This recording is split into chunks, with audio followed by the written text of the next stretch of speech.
everyone, and welcome to today's Keynote webinar titled Comparative Genomics of Two Common Skin Microbiome Members, Coagulase-Negative Staphylococcus and Corynebacterium tuberculosum. This webinar is a part of the 9th annual event in the Microbiology Week virtual event series. I'm Christy Jewell of LabRoots, and I'll be your moderator for today's event. Today's educational web seminar is presented by LabRoots. Now, before we begin, I would like to remind everyone that today's event is interactive, and we encourage you to first participate by communicating with the other attendees using the live chat feature during this presentation. You can find that live chat located at the bottom left of your screen. You can also participate by submitting as many questions as you would like during the presentation. To do so, simply type them into the Ask a Question box and click Submit. We will answer as many of your questions as we have time for at the end of the presentation. And if you have any trouble seeing or hearing the presentation, click on the Help Desk button from the lobby within the event. Finally, as a reminder, this presentation is educational and offers free continuing education credits. Click on the continuing education credits image located at the right of your screen and follow the process to obtain your credits. Now let's get started. I now present today's speaker, Sean Conlan, Associate Investigator, Microbial Genomics Section at the National Human Genome Research Institute. For a complete biography on our speaker, please find it at the left of your screen. Sean, welcome. You may now begin your presentation.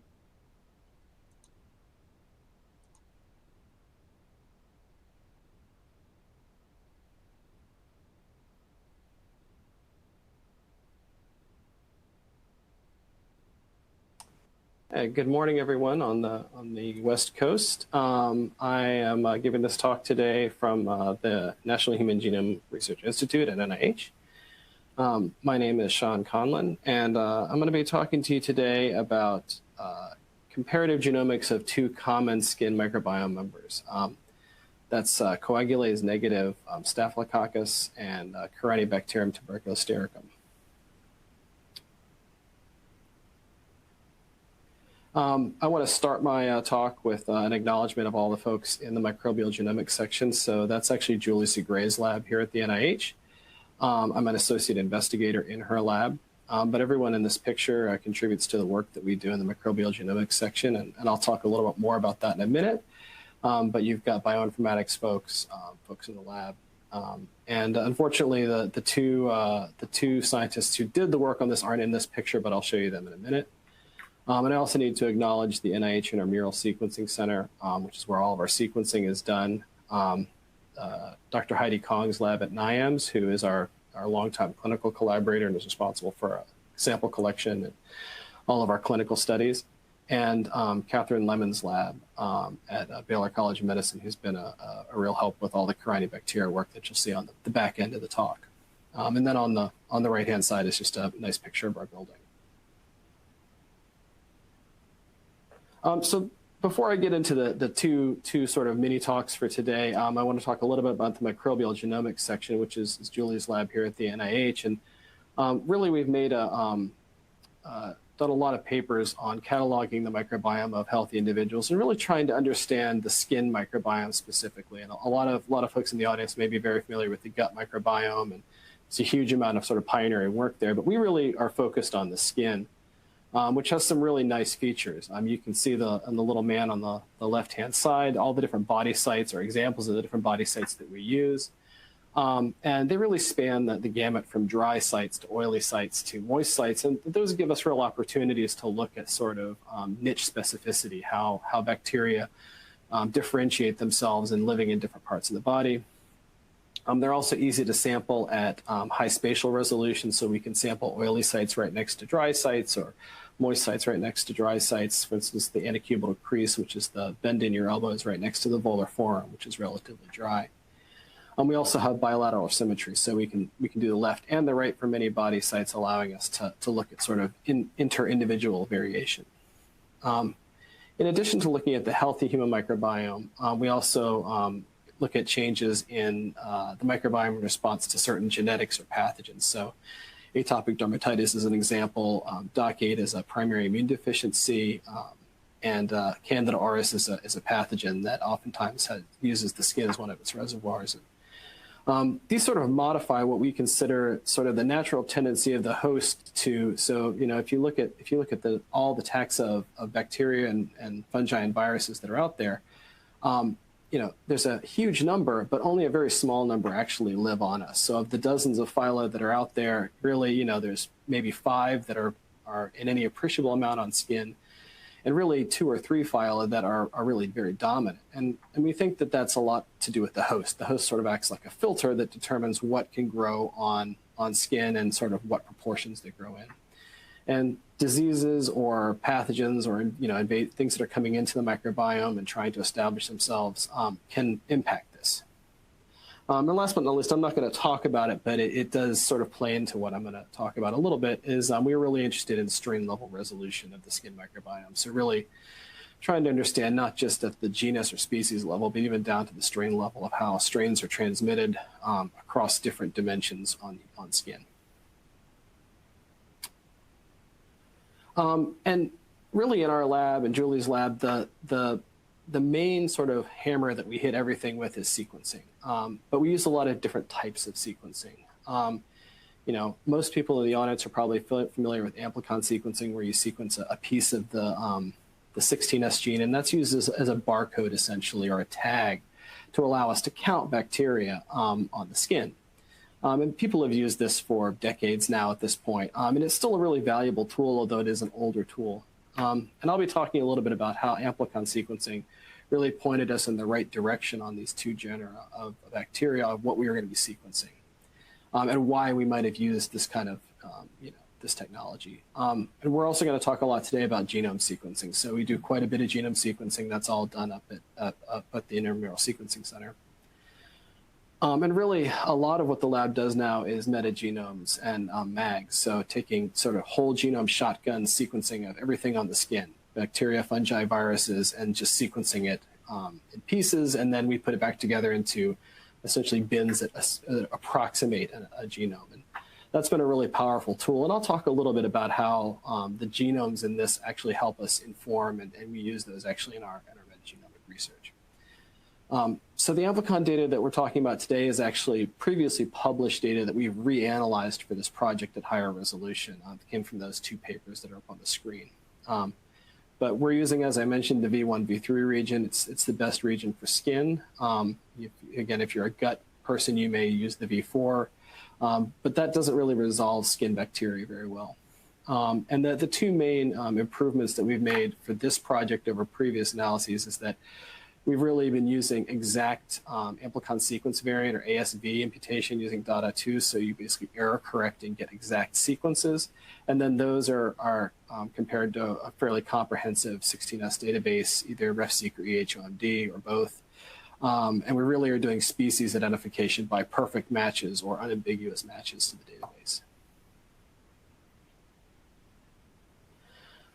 And so the skin microbiome, like I said, relatively few phyla on the skin, especially if you're looking at dominant phyla. And so that's, I'm actually using the old terminology here. Sorry for the folks who have already switched over in their brains, but firmicutes are now called Bacilliota, and actinobacteria are called something else. But we're going to use the old nomenclature in these for now.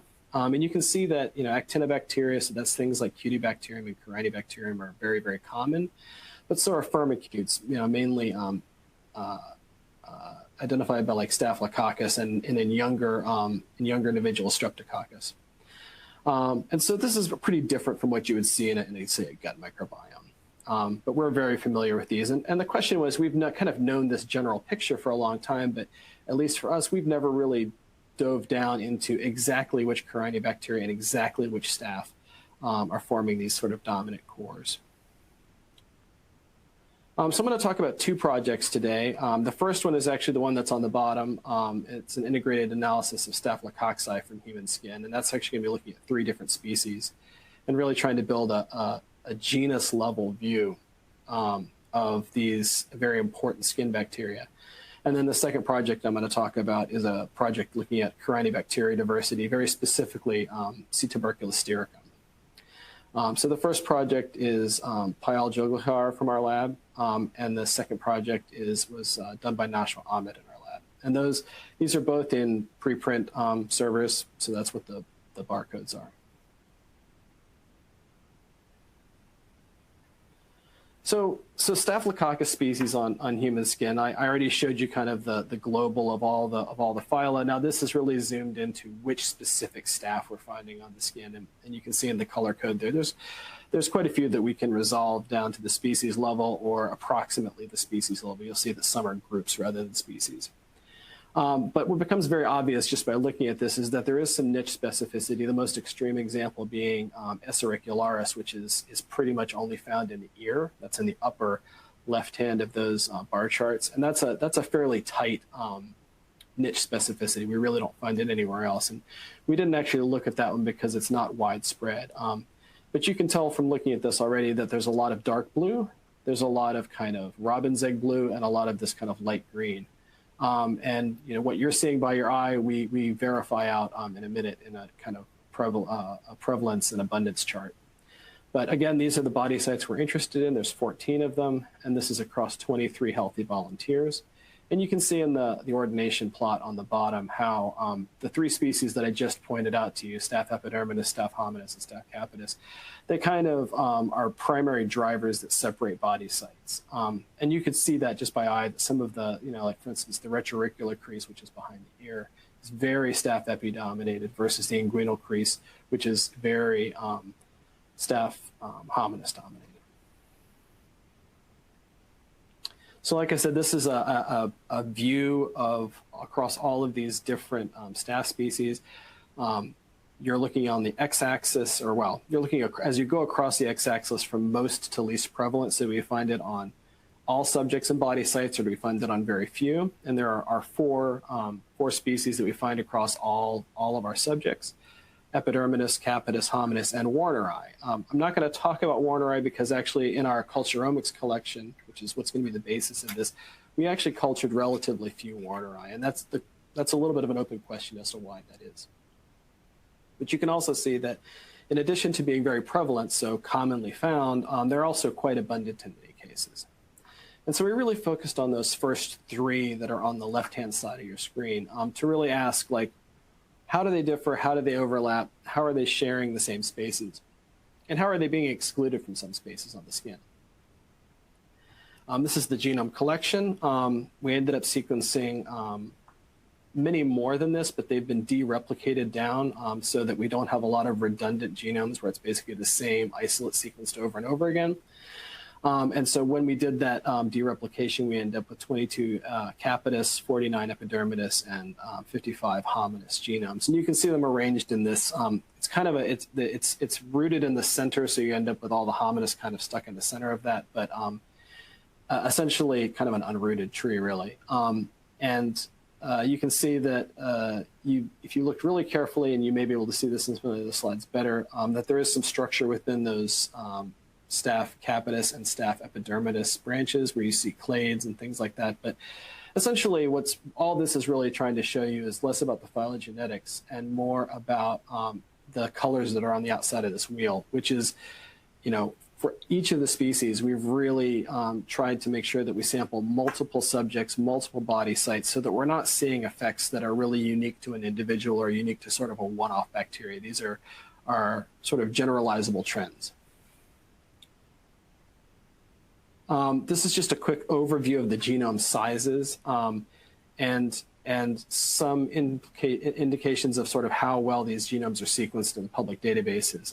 In the upper left plot, you can see sort of total counts in our study versus NCBI, and that's really just shown to point out that things like Staph auris, and this is a common theme on both of the projects, because Staph auris oftentimes plays a role as a pathogen, it's extremely well sequenced, 14,000 genomes.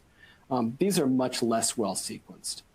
And we're actually, we're adding some genomes to the collection, to the public references, but most of these, the three species we're going to talk about, already have a decent number of genomes in the reference.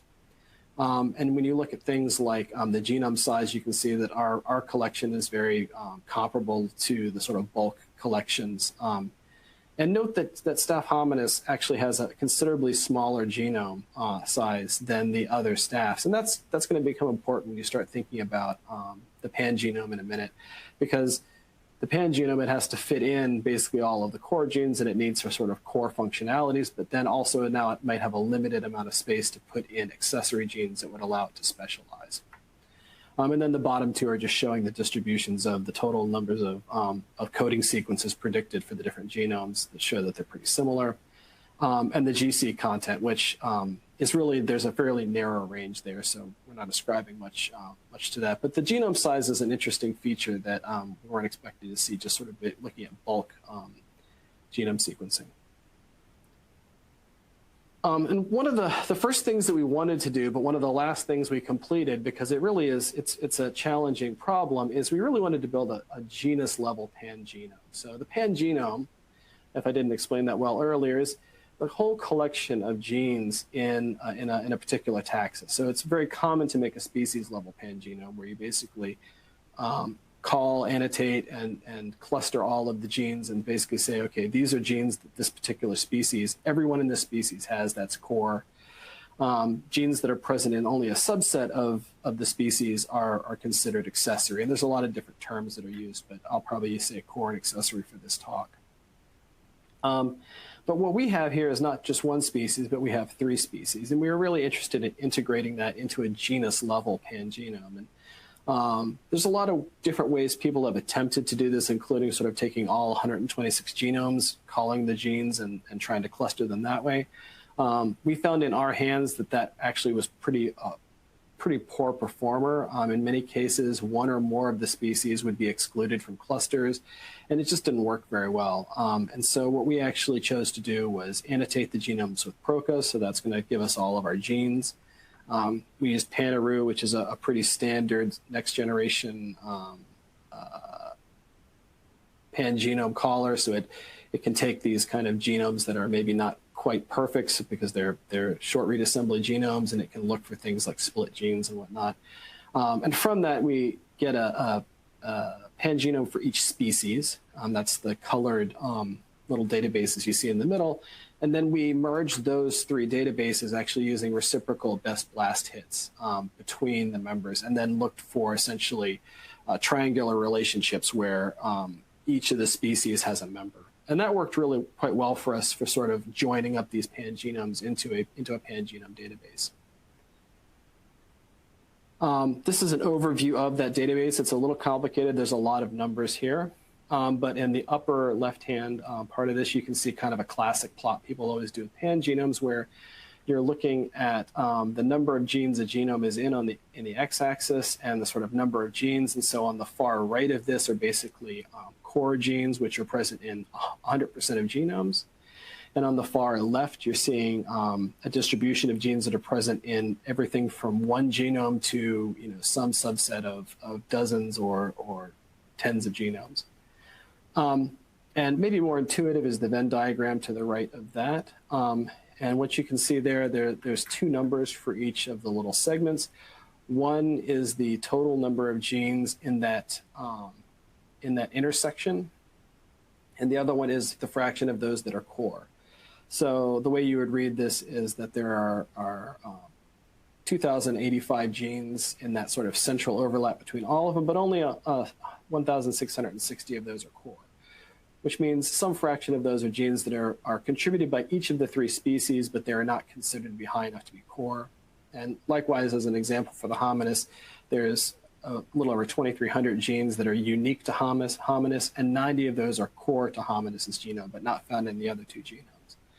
So this is a pretty significant overlap. I mean, you can see it visualized below in the heat map. That'll give you some idea of sort of what fraction of the genes are considered core, which ones are species level cores, and which ones are that kind of constellation of dots that's basically things that are present in 1, 2, 10, 15 genomes. But those are kind of big overview, high level numbers. What's really interesting to us is what kind of pathways these genomes represent. And so these are sort of core pathways within the pangenome. But even within these, so the colors on these heat maps represent the completeness of the module.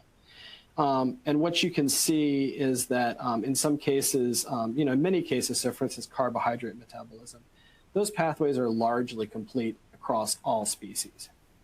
Whereas other things like, for instance, urea cycle, those have different levels of completeness. And we're going to get to that in a minute when we talk about the species-specific pathways. But urea is one of those things that's found in, for instance, sweat.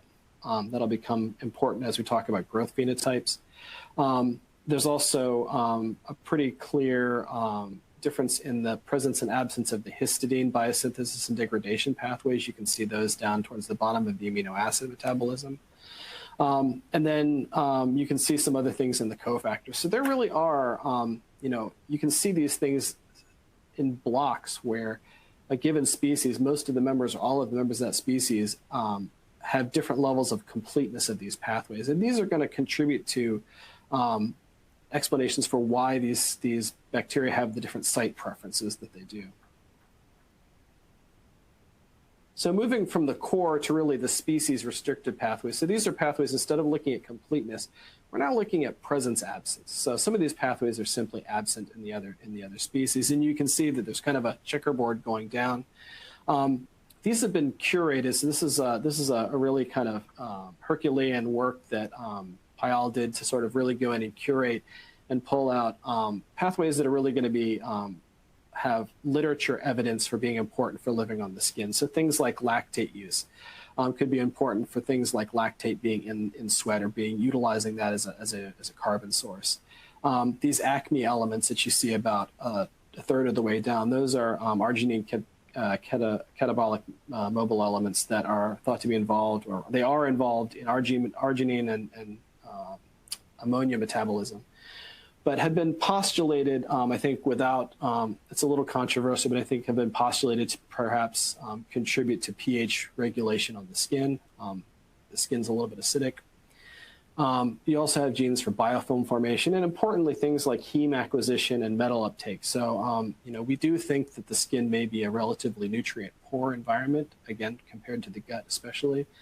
And when we start looking at trying to grow on skin-like conditions, you're dealing with an environment that may have non-optimal temperatures, non-optimal nutritional requirements, non-optimal pH. And so some of these pathways may be important for basically allowing these bacteria to thrive in certain environments. And this may be part of the filter that you're seeing that prevents other bacteria from growing as readily. So, I've been talking a lot about this niche specificity. We see it. We can observe it in the relative abundance charts, and we can certainly see some differences in the pathways that are present. But really, most people that grow bacteria, you're growing bacteria in what I'm showing you on the left, right? So LB media or BHI media or something like that, and that's in contrast to what's available on the skin, which is sweat and sebum. Largely. So sweat, everybody's familiar with sweat, but it has ions and salt and some amino acids and some urea, and the pH is probably not really optimal. It's going to be a little bit low. And it's probably not as nutrient rich as your medias. And so we were really interested in how these different staph species grew in sweat-like media versus in rich media. And we're also interested in sort of what kinds of metabolic profiles and things like that, things that are going on. So this is growth in sweat media. And you can see that we've got the three species here again. I've got just some examples of growth curves on the bottom left. There's obviously many more of those because we chose 16 Staph epis, 11 Staph capitis, and 14 Staph hominis. And those were not chosen at random from the larger collection. We actually wrote an algorithm, greedy algorithm, to basically choose the ones that best covered the entire pangenome. So we obviously can't cover every single gene without picking every single organism, but we put priority on covering those sort of cloud accessory genes with less weight on say singleton genes. And what you can see is a general trend towards they all grew very, very well in BHI, brain heart infusion medium, but less well in eccrine sweat-like media. This is a synthetic media that we buy right now, but we're actually switching now to a different lab-formulated strain from another group. And the ESL, and ES. ESL is eccrine sweat with lipids. So essentially, it's a sebum-like material, like a waxy material that supplies certain lipids. And then eccrine sweat by itself over in the red. And you can see that there is this sort of general trend for all of them, that they grow much better in BHI and more poorly in the eccrine sweat. And you also see that when I showed you those trees earlier, that there were some clades involved. Most of these, all three of these species essentially divide up into an A and a B clade. That's something that we've talked about, our lab has published on before for Staph epidermidis, which is a pretty well-studied coagulase negative staph. But the B clade for us tends to be more highly represented on sites from the feet.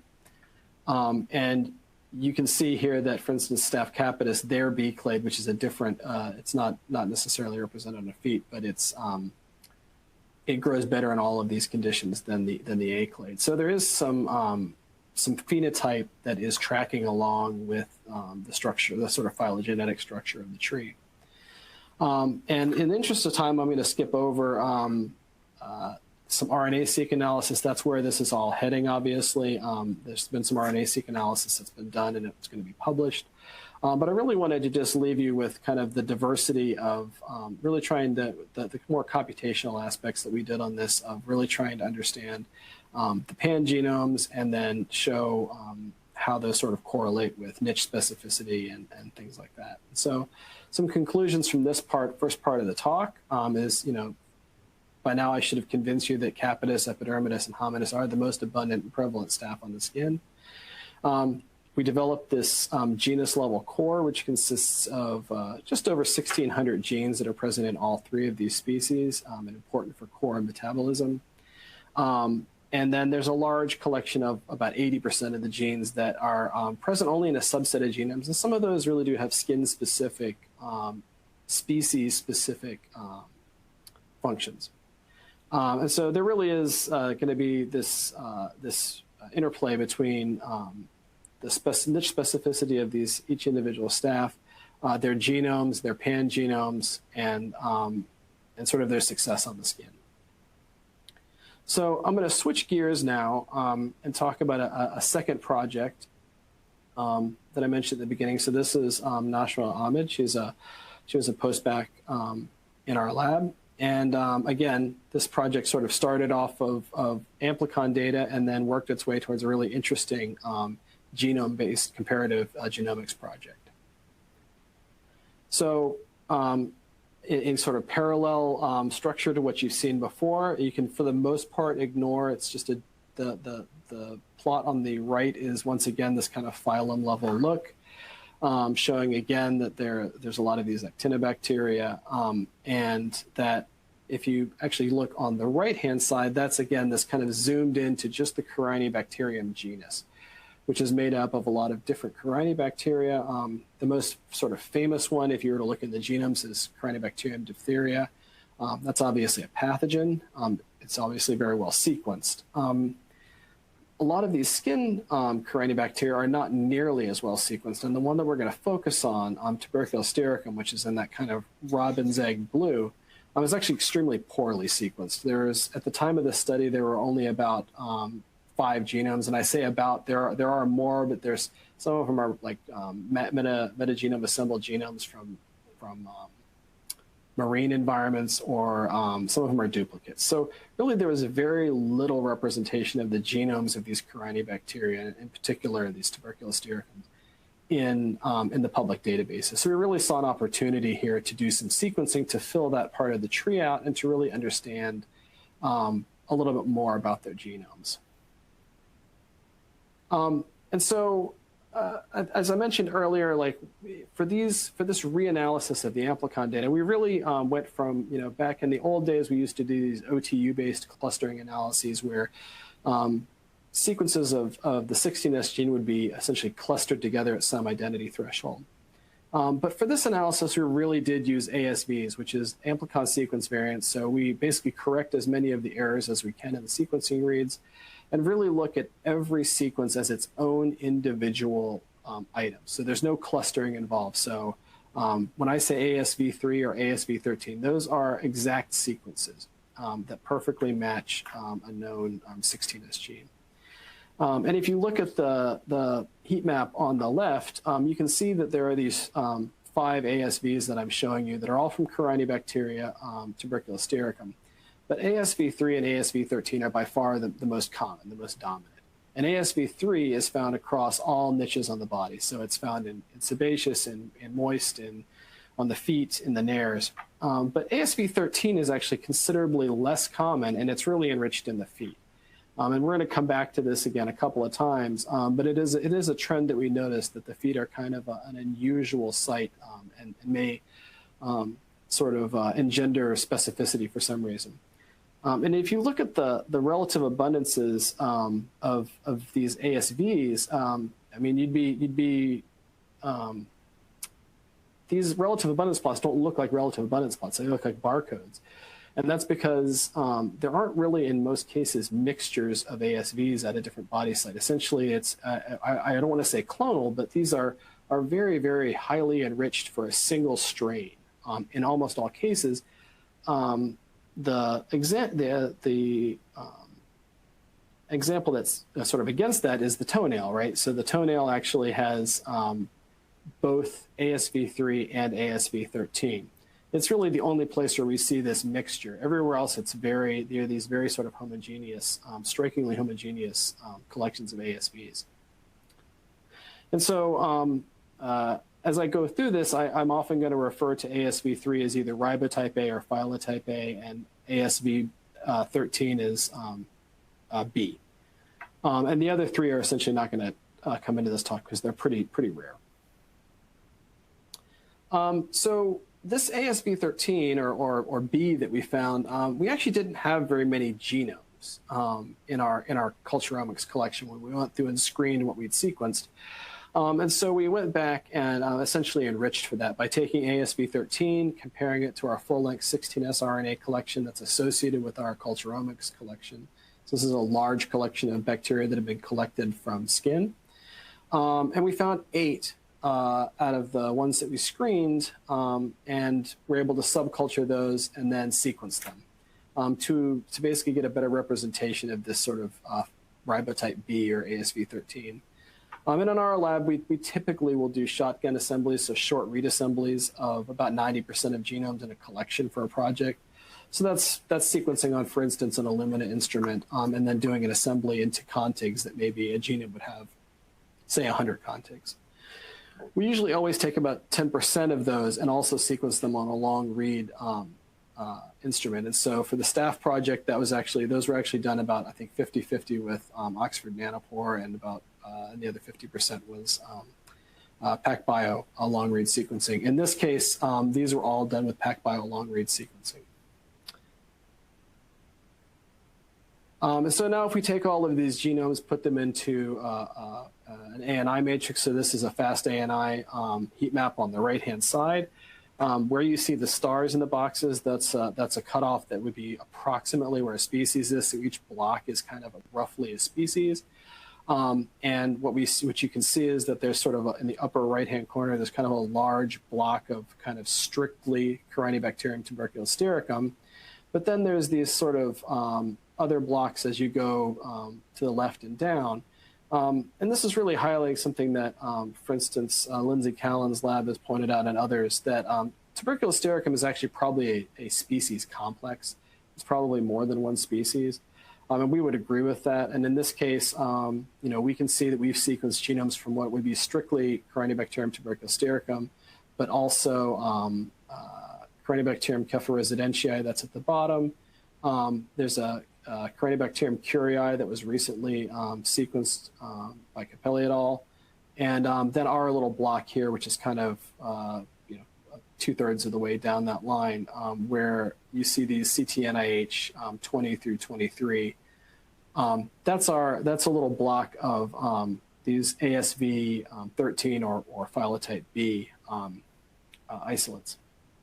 And one of the nice things is that when you sequence these, especially when you sequence with the long reads, you get all the copies of the 16S gene. So in this case, this genome has 4 copies of the 16S gene. Some bacteria have more, some have less, but they are all identical. So the ASV13 sequence is found in all 4 copies. And so that makes it actually a good marker, a reliable marker for separating these out. This is just a phylogenetic tree based on their core genomes rather than the FAST-ANI that you saw on the last slide. And it recapitulates basically everything I just showed you, that there's sort of a large cluster of sort of strict tuberculous stericum, and then there are some of these other smaller groups that are the Cephaloresidentiae and our ASV13 or ribotype B. And I should actually go back and say that you can see on the right-hand side that these come from a variety of body sites and a variety of HVs, or healthy volunteers. So once again, not restricted to an individual. So that ASV13, after we started really looking at it, we began to think that it's probably a new species, and we're actually working on verifying this right now because it's cultured from 3 different healthy volunteers. It's enriched on sites in the feet. It was detected by amplicon sequencing on most of our HVs, and it's also found in the public 16S RNA gene databases. So some of those are associated with some of our previous studies, but always associated with sort of Corynebacterium species. They didn't really have a species associated with them. So this isn't unique to this study. It's not unique to one person. It's sort of widely found. It has this niche specificity. It's represented in our skin microbial genome collection, which is a huge collection of assembled genomes that came out of metagenomes. There's work done by Sarah Hasseb-Kashef in our lab. And so we are working right now on this, but we're sort of provisionally calling Corynebacterium hallux as the name for this, hallux being referring to the big toe.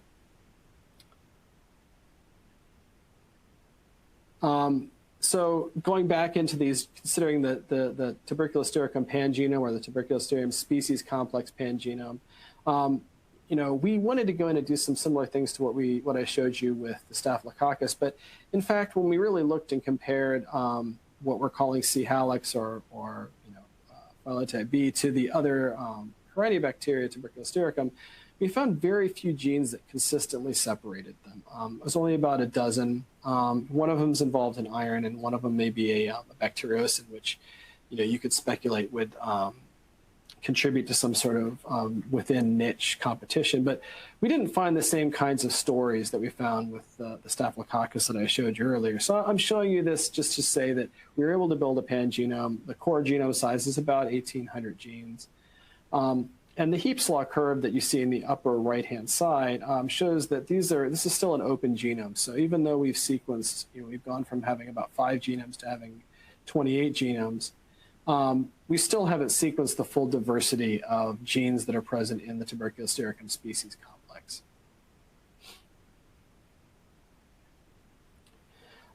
Just a quick overview of I mentioned that we did these long read genomes. So this is really one of the there was one complete genome of Tuberculostericum previously, and we now have, that's this DSM 44922 type strain. But we now have 5 more to compare.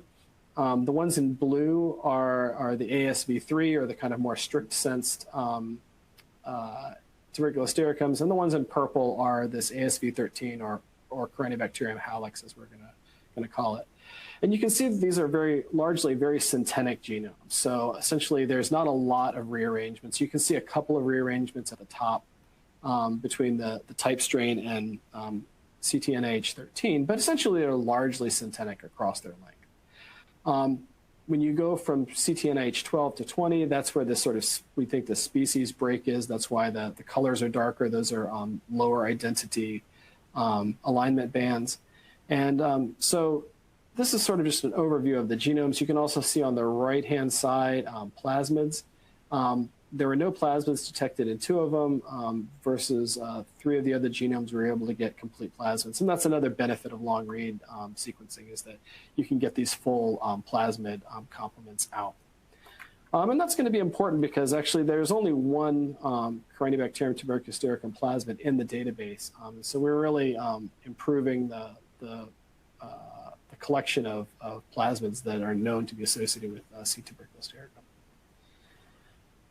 Before I get into the plasmids, I also talk a little bit about the defense systems. This is just general information about these complete genomes, their sizes, their percent GC, and how many plasmids they have. We've already talked about that. There's also these defense systems. Probably everybody in the audience is familiar with restriction modification systems. That's the RM systems. But some of the other ones that are in this column are this newer class that Rotem Sorek Lab have kind of discovered and named that are other ways that bacteria primarily combat phage, but it also restricts the ability of things like plasmids. And we did find one CRISPR-Cas system in one of these genomes. Finally, another advantage of long-read or single molecule sequencing is that we can pick up methylation patterns. And the methylation patterns, across all of these, there's two common GATC and AAAC motifs that are commonly methylated, but you can see other methylation motifs, especially in CTNIH23, where there are quite a few. And these taken together are useful to know when it comes to the idea of maybe wanting to engineer these organisms, because these are going to be barriers to putting DNA in or barriers to phage or to transformations. So like I said, there are some plasmids associated with these genomes. I'm just showing you, these are two that are actually from two different genomes, and they have the same backbone as a known plasmid that's associated with C. diphtheria. That's actually it's not very interesting that it's C. diphtheria. It's more interesting just that it shows the sort of common backbone. The cargo in the diphtheria genome is actually erythromycin resistance genes, but our plasmids don't actually carry that. So these are small, possibly cargoless or relatively don't have really anything on them that's particularly interesting. But we do know that they're able to sort of replicate and be maintained in C. tuberculosericum. And I pointed out that one of the ribotype B or C. hallux genomes actually has 3 plasmids in it. They don't have much similarity between themselves. That's the top 3. You can kind of see them aligned. There's very little alignment similarity. One of the systems does have a putative multi-drug efflux pump, and we do find a piece of one of these plasmids in one of the other known reference genomes. So again, the importance of having these complete genomes is that you can now scaffold some of these things back out of the shotgun metagene or the shotgun genomes that have been deposited. As I'm getting towards the end of this part of the talk, the lab does a lot of metagenomics, so we do a lot of sort of shotgun sequencing of entire samples. And one of the biggest problems in metagenomics is, once you have 30 million reads, how do you figure out where those reads belong? And typically, there's lots of different ways of doing it, but a classic way to do it is use something like the tool Kraken, or Kraken2, which will compare your reads to a database of essentially everything in RefSeq, and make assignments as to where that read belongs. But it's not uncommon, especially on skin, for you to only be able to classify 40, 50, 60% of the reads. There's actually a huge fraction of reads that are simply not classified at any high confidence. And we attribute that primarily to just not being enough high quality genomes in the database. And what we're finding here is if we essentially add the 23 new genomes that we sequenced to the collection, we find considerably better mapping of reads to the C. tuberculosericum species complex, especially in places like the nares and the toenail. So that's showing really the utility and the sort of public good of sequencing these genomes and putting them into the database.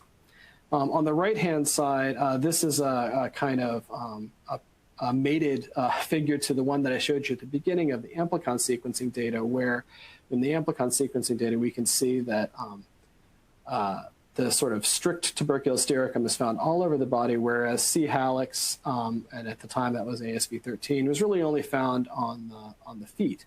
And we see a very similar thing here, where tuberculous stericum in the metagenomic data is found pretty much everywhere. C. hallux is found on the feet.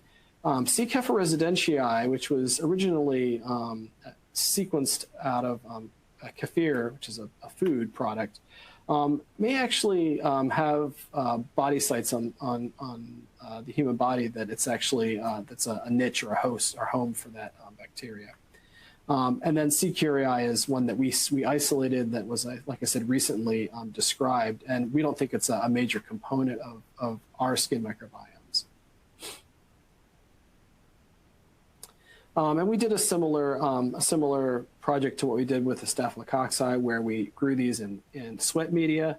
A very similar setup, and what you can see is that the blue lines, which are Corynebacterium hallux, those tend to grow worse pretty much in all the conditions that we looked at, which may suggest, once again, in these conditions where there may be something in that we're missing out of these medias, something that we're not quite fully understanding about the niche that C. hallux occupies, which seems to be toe web, toenail, places like that. And so these, what we see in the genomic level, once again, has phenotypic implications. In conclusion, sort of the second part of this talk, tuberculous stericum complex does appear to be a complex made up of multiple species. Others have shown that before, but our work expands on that idea, and we really do think that we probably have a new species, Corynebacterium hallux, that is has a niche specificity for the feet, and that's supported by both amplicon and metagenome sequencing and whole genome sequencing. And we have now an expanded genome collection that's going to facilitate read mapping and really understanding the genome composition of this important skin bacteria. So with that, I thank you all for your attention, and I'm happy to take any questions.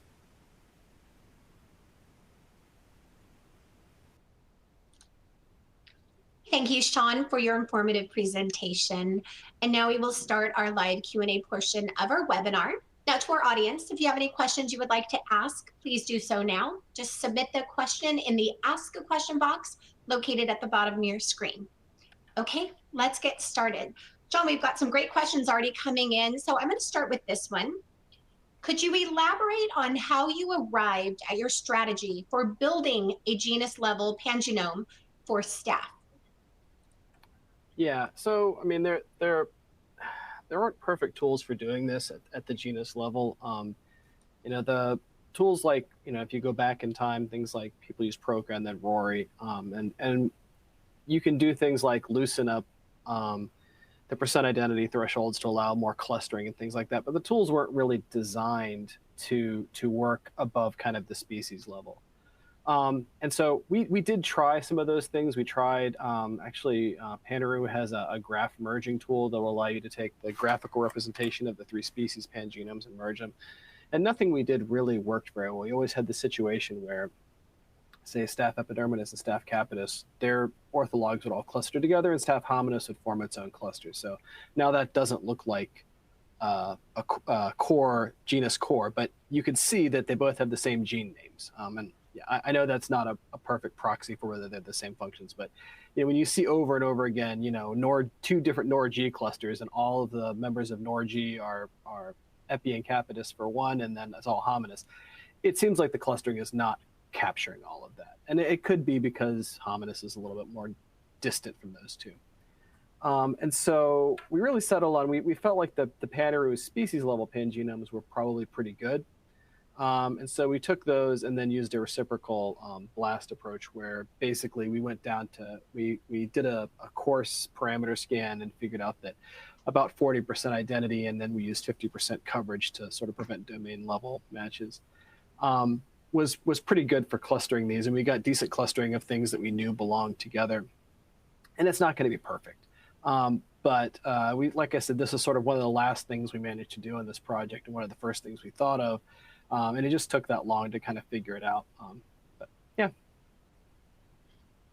Thanks, Sean. Let's jump to this next question. So you showed improvement, you showed improved metagenomic read mapping to the new Corynebacterium genomes. Do you think this improvement is specific to the subjects in your study? Yeah, so this is something we always worry about a little bit. You know, our healthy volunteers, I mean, this is using our data. And really, I think one of the next things we would want to do is to probably expand out and see whether we see some of these things in other skin data sets. There's actually, our lab has generated, Julie's lab has generated, you know, quite a few of the skin data sets. And so it's just not as easy to do metagenomes on. So there's not as many things out there, but there are definitely other labs that have generated skin metagenomes, and we could look in there. And but anyways, we don't want to get stuck in our own little world of, you know, our healthy volunteers that come from our local geographic area. But we were really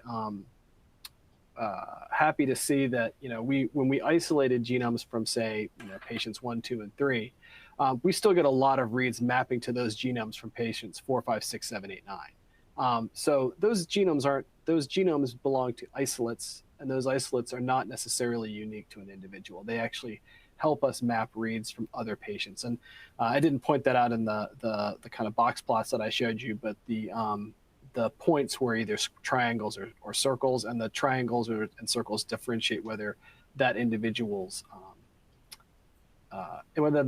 contributed a genome. And essentially, there's no statistical difference. I mean, you map reads equally well whether you contributed a genome or not. So. Thanks, Sean. And it looks like we have time for one more question. Could you elaborate a bit about the pros and cons of whole genome sequencing compared to the metagenome assembled genomes? Yeah, I mentioned at the beginning, I mean, we do a lot of that right now. So, you know, we have these metagenomes and, you know, we run these assembly pipelines. And there was basically several years ago, there was a huge burst in groups doing these sort of assemble, bin, and get a bunch of genomes out of what was kind of a mix of shotgun reads. And those pipelines have been refined pretty well, and they work pretty well. And then we have tools like CheckM2 that can sort of tell us how well we're doing as far as binning these. So, you know, you can use single copy genes. CheckM2 actually uses a machine learning approach. But either way, you're sort of asking, do I see evidence that our metagenome assembled genomes are mixed in or contaminated with contigs or pieces of other genomes? And those work pretty well. And so it's sort of tempting to think, oh, well, we'll just use those from now on. Culturomics is not easy. You don't always get what you're looking for. You know, you have to do a lot of screening. Culturing takes time, and it takes a lot of person power in the lab to get that done. But they really are very complementary, and that's one of the things that I didn't talk about. But having this collection of genomes is really, I mean, it's really essential to doing the MAG work, because in Sarah's work that I mentioned, where she made the skin microbial genome collection, you know, we basically took the MAGs that we isolated, or the MAGs that we generated computationally, and compared those to the closest genomes. And got very good concordance in the cases where we could basically find ones that were the same. And so they really help us validate the MAGs. And as I mentioned in the sort of section of Nashwa's work where I talked about these long read genomes, I mean, we get a lot of very rich data out of the long reads. Things like, you know, the complete genome, we know all of the 16S copies. That allows us to sort of say whether the 16S is a good marker. And in this case, like I said, we have this ASV13, which is in all 4 copies. So it's actually a good marker for spotting this particular organism. And we can also pull out things like methylation data, and we can pull out all the plasmids. So there really is a very complementary culturing and making MAGs out of sort of these metagenomes. Sean, I want to echo our audience in our live chat and thank you for today's presentation. It was incredibly informational, and our audience shares that same view. Do you have any final comments for our audience?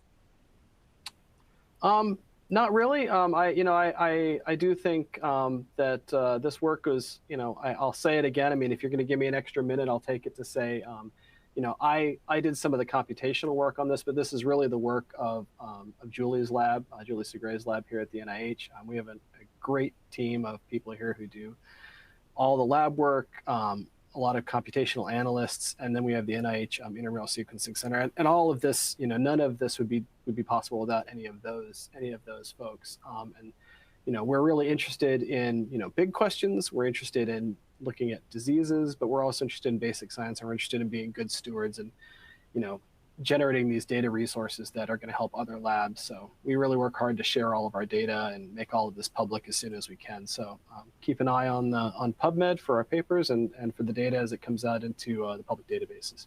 And I appreciate everybody's attention. Well, Sean, we appreciate you, and we want to thank you again for your time today and for your important research and sharing your lab's research with all of us.